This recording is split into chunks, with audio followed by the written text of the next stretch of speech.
Hello, everybody. Welcome back to the Tin Man's Corner channel.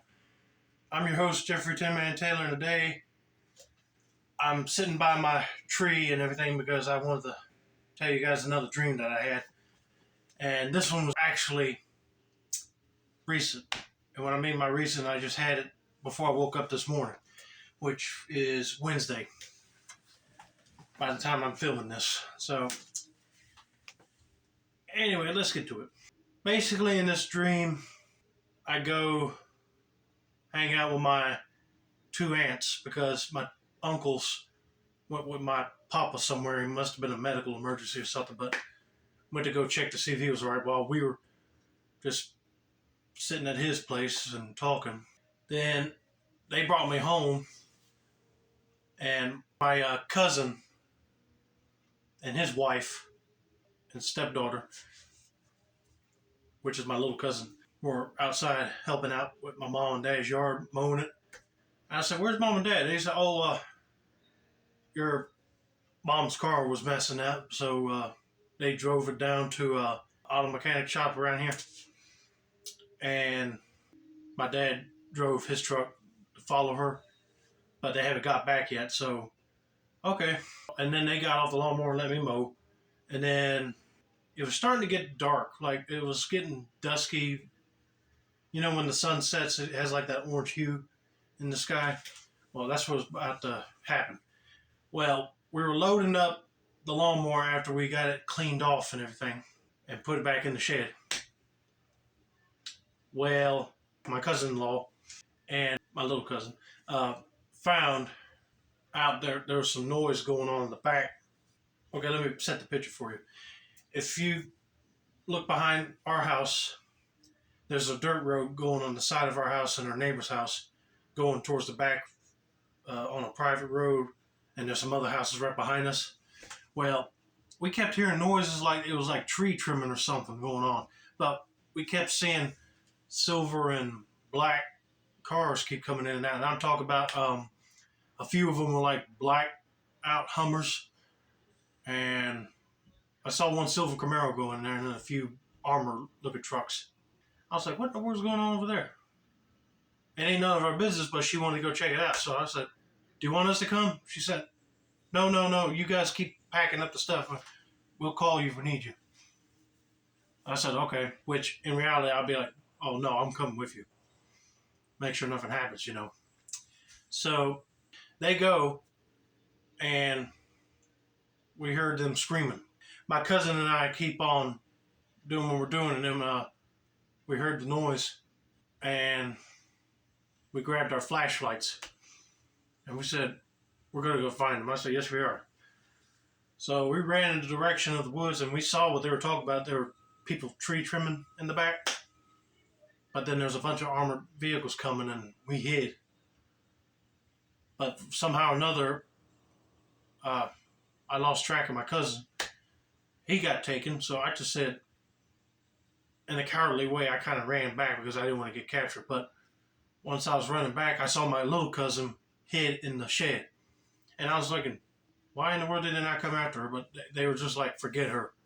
So I told her to come with me quick.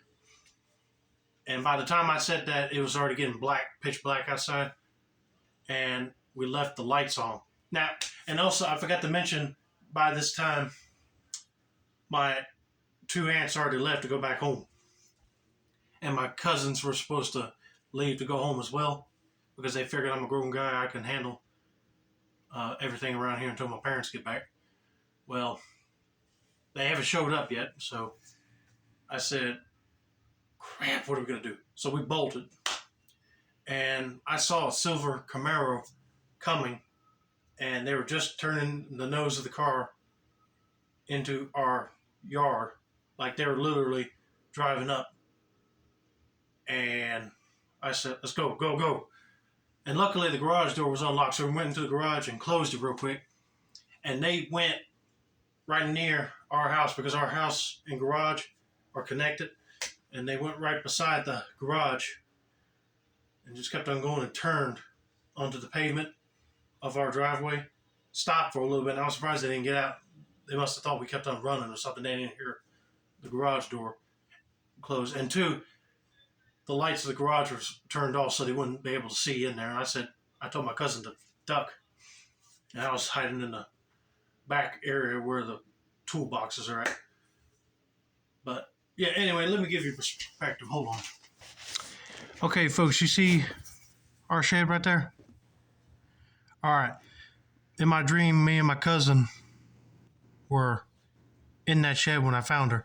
And right over here, you can probably see the dirt road. Well, that Camaro was coming out, driving up, and we were running that way. And we bolted to the garage, which is right here. And we hid in there until they just took off into the our driveway and took off on the road. And I said, what are we going to do? What are we going to do? So I said, I figured I'll call the cops. So basically, we called the cops, telling them what's going on. And before I even got to the phone, my dad showed up. And I went out there and I said, Dad, lock your doors in the truck and come on in quick. He said, what for? I told him, you don't not hear that noise out there? Yeah, tree trim. No. Those people kidnapped my cousin and his wife. And he was like, really? And he said, why'd you not close the shed? I said, oh, shoot. I forgot to close the shed. So I called the sheriff's department, and they got the police involved. And I let my dad talk to him. I said, I'm going out there to lock the shed. He said, well, you be careful. So I grabbed my aluminum baseball bat because I did not want to take any chances of one of them guys coming near me and, threaten me with a gun or something. I'd be like, you better back off, Buster.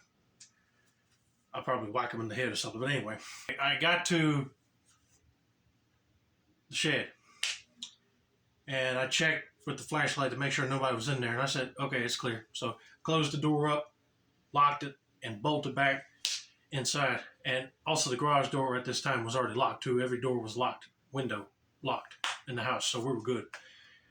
And I asked my dad, where's Mama at? Ain't she coming? He said, no, don't you worry, son. She's on her way.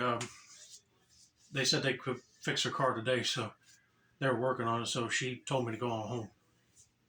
Okay. Well, we can hear sirens coming from one end of our road here. And some were starting to come on this side, but Mom did not even call us. She just drove up into the driveway. I said, man, that was quick service, wasn't it? Yeah, it was. But anyway, we informed her what was happening. She locked her doors on her car real quick, but her car makes that horn noise. And I think it got those other guys' attention, and they went like, oh, crap, we need to go. So and we were like, man, we need to go help them. But Dad said, we called the cops, they'll take care of us. We saw a bunch of armored trucks going this side, and a bunch of the other vehicles going this way. And from this distance, we can hear cops going, wow, with the siren and everything. I said, oh, they got it. I've got them by now. And we walked on the porch just to make sure the coast is clear. And we heard them go, put your hands up and get out of the vehicles now. So they got out, arrested them, guys, put them in the cars, and they took them away. And they looked in the vehicles. My cousins were in there, and along with some other people. It turned out they were a ring of kidnappers, and they were using the tree trimming services to conceal what they were doing. I figured they must have had like a secret base back there in the woods, because if you go down the road, there's property. I think it was up for sale at one time, but somebody could have bought it. But anyway, there ain't no houses there. It's just a trail. But in my dream, I figured, they must have built something secret back there and they didn't want nobody to know. Well, that was their base of transporting people. Who knows? Anyway, then we got in touch with the cops. They came to our house and they, shaked our hands. Thank you for calling them. They were looking for them kidnappers for a while. They brought back my cousins, and we reunited them with my little cousin, and they were safe to go back home. They had a police escort back home too. By that time, I heard my phone ring and I woke up. But I said, oh my God, that was a strange dream. it almost reminded me of that dream I had with the Ghostface cult running outside at night trying to do something, then come back in the house real quick. Jeez. I thought I'd get on here and tell you guys that dream before I forget. But hope you guys enjoyed this one. Don't forget to like, subscribe, turn on post notifications for more dream content, I guess. This has been another successful installment of the Tin Man's Corner channel. I'm your host, Jeffrey Tin Man Taylor. I say that's a wrap, and the next dream video is going to be the one for getting close to Halloween. It's the one where I was in the abandoned Halloween store in the mall. So stay tuned for that one. And have a nice day, buddy.